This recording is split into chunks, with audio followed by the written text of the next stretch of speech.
Good afternoon दोस्तों, कैसे हैं आप? आई डू होप आप सब अच्छे होंगे जी। आज दो तीन बड़े अहम सवालात हैं जिनके ऊपर मैं आपको इन्फॉर्मेशन दूंगा। स्पेशली उन लोगों के लिए हैं जो लोग इस वक्त स्टूडेंट वीज़ा के ऊपर हैं, या जो लोग जो हैं वो स्पाउस वीज़ा पे हैं, या वो जो स्किल्ड वर्कर वीज़ा पे है। आज तीन पॉइंट्स के ऊपर डिस्कस करेंगे और जिसमें फ़ी वेवर इशू शामिल है कि चूँकि FLR लोग फाइल करना चाह रहे होते हैं, लेकिन FLR की फ़ीसें बहुत ज़्यादा हैं, जिसकी वजह से वो फ़ी वेवर की तरफ आते हैं और फ़ी वेवर के कॉन्सिक्वेंसेस क्या होते हैं उस पर मैं बात करूँगा। सेकंड जो पॉइंट है वो स्किल्ड वर्कर वीज़ा के हवाले से, और थर्डली जो है जब आप स्पाउस वीज़ा पे होते हैं तो आप कितना अरसा जो है वो आउटसाइड दी कंट्री रह सकते हैं। लेकिन इसके अलावा बड़ी एक अहम बात जो मैं करना चाहूँगा आपसे, क्योंकि मेरा मकसद यहाँ पे आपको अवेयरनेस देना होता है, नॉलेज देना होता है। उसकी वजह ये है कि बहुत से लोग जिनके UK में किसी भी तरह का कोई केस हो, या कोई स्पेशली इमिग्रेशन के हवाले से, या जिस वक्त उनको किसी वकील की ज़रूरत पड़ती है, ये उन लोगों के लिए है जो केस जिनका ऑलरेडी चल रहा होता है, या जो केस चलाना चाह रहे होते हैं और वो मिसगाइड हो जाते हैं। वो मिसगाइड कहाँ से होते हैं? उनको या तो हमारे कोलीग्स, दोस्त जो होते हैं बाज़ वो उनके समझाने में कुछ दिक्कत आ जाती है, या आप लोगों के समझने में कोई दिक्कत आती है, या बाज़ ऐसा होता है कि थर्ड पार्टीज जो होती हैं वो आपको मिसगाइड करती हैं। मैं किसी के ऊपर मैं क्रिटिसाइज़ नहीं करना चाहूँगा, लेकिन मैं इसकी आपको एक एग्जांपल मैं दूंगा, शायद जो है जो अक्लमंद बंदे होंगे उनको समझ आ जाएगी। वाला साहब जिस वक्त प्रैक्टिस करते थे लाहौर में, 19 आई थिंक 68 की ये बात है, वो उन्होंने अपनी प्रैक्टिस स्टार्ट की वकालत की जो थी लाहौर हाई कोर्ट और डिस्ट्रिक्ट कोर्ट। वो बताते हैं कि जी कि ये ज़माना जो है, ये चलाकियाँ होशियारियाँ जो है, ये उसके बाद जो है, ये 80s की बाद की जनरेशन जो है वो ज़्यादा वहाँ पे गड़बड़ आनी शुरू हो गई। लेकिन 90s के बाद जो था वो ज़्यादा इश्यूज़ आ गए। लेकिन जिस ज़माने की मैं बात कर रहा हूँ, फादर बताते हैं कि 65 में, 66 में जो था बड़ा जेंटल टाइप लोग होते थे, तो इस तरह की कोई भी हैंकी फैंकी जो थी वो नहीं करते थे। सो 90s के बाद क्या हुआ, वाले साहब बताते हैं कि जी जिस वक्त, चूँकि गुलाम बरी उनका नाम, तो वो बताते हैं कि जी जिस वक्त किसी ने जाना ना कि जी के फ़लाँ वकील साहब को जो है वो मिलना है, या कहाँ पे वो मिलेंगे, या वो अभी कहाँ पे हैं, किसी से पूछना। चूँकि ये नेविगेशन सिस्टम और ये मोबाइल, ये वो ज़माना, ये तो 2000 के बाद आया, तो किसी ना किसी ने वो जो वहाँ पे मुंशी हजरात लोग जो मिल जाते थे, या टाउट वकील जो थे वो जब मिल जाते थे, तो वो उन्होंने कईयों ने कहना जी वो फ़लाँ वकील तो अपना कंट्री छोड़ गया, वो तो फौत हो गए हुए हैं, उनकी तो डेथ हो चुकी हुई है, अच्छा आपका केस चल रहा है। सो इस तरह की चीज़ें लोगों को जब बताई जाती थी तो उनको मिसगाइड करके वो अपने चैम्बरों तक ले जाते थे। बहुत से लोग जो थे, फिर जो ही केस वगैरह फाइल हो जाना, या वापस किसी वकील से उसी से वापस मिलना, तो कहना जी मैंने तो फ़लाँ बंदे ने जो था वहाँ पे मिसगाइड कर दिया। तो इस तरह के जो थे इश्यूज़ जो थे वो काफ़ी ज़्यादा होते हैं। सो इस पॉइंट के ऊपर मैं थोड़ी और तफसील में मैं बात करूँगा। तो ये दो सवालात जो हैं वो मैं आपके लेता जाऊँ, तो उस पर जो है मैं आपको इन्फॉर्मेशन दे रहा हूँ यहाँ पे। It's not a legal advice. अच्छा जी, ये सवाल है किसी का कि मेरी फ़ी वेवर की जो एप्लीकेशन थी वो रिफ्यूज़ हो चुकी है अभी, और मुझे थोड़ा और टाइम चाहिए था, क्योंकि मैं वेट कर रहा था शायद PSW फाइल करने के लिए, या मैं कोई और एप्लीकेशन फ़ाइल करने के लिए, या मेरा स्पाउस का वीज़ा मैंने फ़ाइल करना था, या मैंने स्किल्ड वर्कर वीज़ा के लिए मैं कॉस का वेट कर रहा था। तो मुझे ये था कि मेरे 4-5 महीने जो हैं वो निकल जाएंगे। लेकिन अनफॉर्चुनेटली मेरी अभी फ़ी वेवर की एप्लीकेशन का फ़ैसला आ चुका है, मेरी फ़ी वेवर की एप्लीकेशन रिफ्यूज़ हो गई है। तो अब मैंने जो है वो अपनी आगे फर्दर एप्लीकेशन करनी है। मे भी मैंने अगर FLR फाइल करना है, तो FLR की तो फ़ीस जो है वो अराउंड 2600 पाउंड जो है 2587 वो IHS की फ़ीस है, 1048 जो है वो इमिग्रेशन की फ़ीस है। वो दोनों फ़ीसें मिला के रफली 3600 पाउंड्स प्लस वो बन जाएंगे। लेकिन मुझे तो उसका महीना पास करना है, 2 महीने पास करने हैं, तो वो तो उसकी वजह ये है कि आई एम वेटिंग फॉर जो है एक्चुअल किसी भी चीज़ का मैं वेट कर रहा हूँ। सो टेक्निकली तौर पे मैं ना सिस्टम को अब्यूज़ करना चाह रहा हूँ, ना मैं ओवरस्टेयर होना चाह रहा हूँ, ना मैं गवर्नमेंट या होम ऑफिस को कोई धोखा देना चाह रहा हूँ। मैं लीगल भी रहना चाहता हूँ और सिस्टम में भी रहना चाहता हूँ। लेकिन मेरे पास जो है सचमुच में मेरे पास फंडिंग नहीं है। तो मैं अब क्या करूँ? क्या मैं ये सवाल जो एक्चुअल उनका जो था वो था कि जी मैं दोबारा क्या फ़ी वेवर की एप्लीकेशन फ़ाइल कर सकता हूँ, और मुझे किसी ने गाइड किया है, मुझे किसी ने कहा है कि जी कि आप फ़ी, क्योंकि उसके ऊपर लिखा हुआ है कि your fee waiver application has been refused, और अगर आपके चेंज ऑफ सर्कमस्टांसिस हैं तो आप अपनी नई कंडीशन की बेस के ऊपर आप दोबारा से जो है वो एप्लीकेशन लगा सकते हैं। सो जैसे मैंने आज वो पहले अवेयरनेस अभी कुछ मिनट पहले बात की है कि मेरा मकसद यहाँ पे अवेयरनेस देना होता है। सो मिसगाइड होने से बचा करें आप। और ये जो बहुत से लोग जो आपको मिसगाइड करते हैं, चूँकि ये जो मिसगाइड वाली आज मैं बात मैं कर रहा हूँ, उसकी वजह ये है कि एक जो साहब थे जिन्होंने शायद कोई एप्लीकेशन की गाइडलाइन ली या फ़ीस पे की, तो उसके बाद जो था उनको शायद किसी ने डेफिनेटली जो है वो मिसगाइड किया होगा कि भाई तेरा काम तो हूँ नहीं होया तो तू अपने वकील को फीस जी ना वापस मांग ला। सो उस पॉइंट की तरफ मैं बैक वापस आऊँगा। सो जो असल ये जो फ़ी वेवर की मैं बात कर रहा हूँ, तो क्या आप फ़ी वेवर जो है सेकंड टाइम लगवा सकते हैं?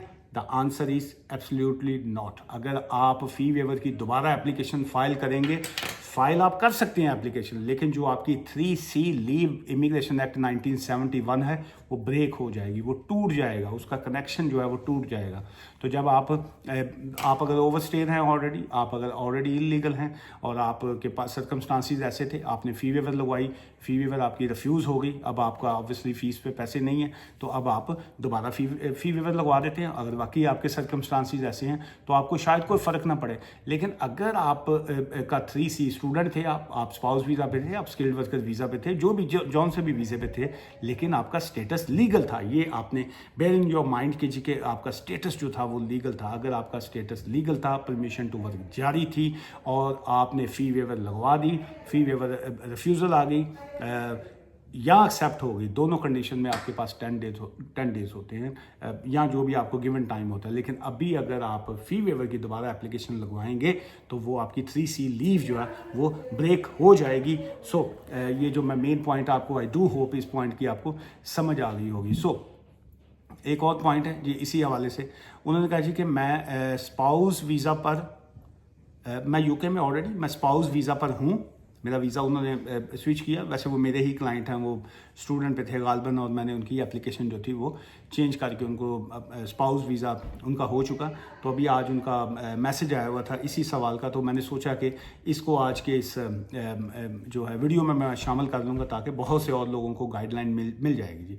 उन्होंने कहा जी मैं स्पाउस वीज़ा पे हूँ और मैं कितना अर्सा बाहर रह सकता हूँ आउटसाइड दी कंट्री जो है। कुछ लोग कहते हैं कि जी आप 180 डेज़ रह सकते हैं, कुछ और कहीं पे कोई प्रॉपर जिक्र नहीं है। तो इसका ये थर्ड पॉइंट आगे मैं करना चाह रहा हूँ कि और क्या इसका आउटसाइड दी कंट्री रहने से मेरे ILR के ऊपर कोई फ़र्क पड़ेगा कि नहीं पड़ेगा। बहुत अच्छा सवाल है आपका। सो नंबर एक तो ये है कि अगर आप स्पाउस वीज़ा के ऊपर हैं और आप कितना अरसा बाहर रहते हैं, अगर तो आपकी वाइफ आपके साथ हैं, अगर आपकी मिसेज आपके साथ हैं, so then there is no problem. चूँकि दोनों आप इकट्ठे हैं, उनकी बेस के ऊपर आपको वीज़ा मिला हुआ है, आप अगर उनके साथ बाहर रहते हैं, so then there is no any issue at all immigration की हद तक जो है। अब अगर आप कहते हैं जी मैं 180 डेज़ जो है वो बाहर रह लेता हूँ, तो आप वापस आते हैं तो एयरपोर्ट के ऊपर आपको कोई प्रॉब्लम आएगा? बिल्कुल नहीं आएगा। आप 179 181 डेज़ 6 महीने से कम रहते हैं, आप जाइए रहिए वापस आ जाएं, कोई इशू नहीं आएगा। लेकिन अब जो अहम बात, जो थर्ड पॉइंट जो बड़ा अहम है कि ILR के ऊपर कितना असर पड़ेगा। ILR के ऊपर जो है वो आपके 6 मंथ बाहर रहने से फ़र्क पड़ता है, या आपके 2-2 महीने रहने से बाहर पड़ता है, या आप हर 2 महीने बाद रहते हैं और 180 दिन रहते हैं वापस आ जाते हैं तब पड़ता है। गौर से सुनिएगा ये बात भाई साहब। उसमें ऐसा है कि आप अगर एक साल में जो 1 ईयर है 12 महीने जो है, उसमें अगर आप 90 डेज से ज़्यादा बाहर रहते हैं एक साल में, या आप अगर 5 ईयर्स में 450 डेज से ज़्यादा बाहर रहते हैं, आउटसाइड दी कंट्री रहते हैं, तो आप ILR जो है अप्लाई नहीं कर सकते हैं। आई डू होप आपको ये वाला पॉइंट जो है वो क्लियर हो गया होगा। एक साल में 90 डेज से बाहर आप रहे, आपका वो साल माइनस हो गया। अगर आपको 5 साल बाद ILR मिलना था तो अब आपका समझिए वो वाला साल माइनस 6 साल पे पहुंच गया। अगर आपका टोटल टाइम पीरियड काउंट करेंगे, जो जिस वक्त आप वो एप्लीकेशन फॉर्म भरते हैं उसमें लिखा होता है कि how long you been outside the country, वहाँ पे आपने डेज काउंट करने होते हैं, आप कितने दिन बाहर रहे हैं। सो 5 सालों में 5 ईयर्स में 450 डेज से ज़्यादा बाहर रहेंगे तो आपकी ILR में डेफिनेटली दिक्कत आएगी। अनटिल अनलेस जो है अगर आपके कोई स्पेशल सर्कमस्टांसिस थे, फैमिली में क्लोज फैमिली में डेथ थी, या कोई आपके कोई हेल्थ के ऐसे इश्यूज़ आ गए, सो अदरवाइज़ जो है आपके लिए बड़ी मुश्किल होगी।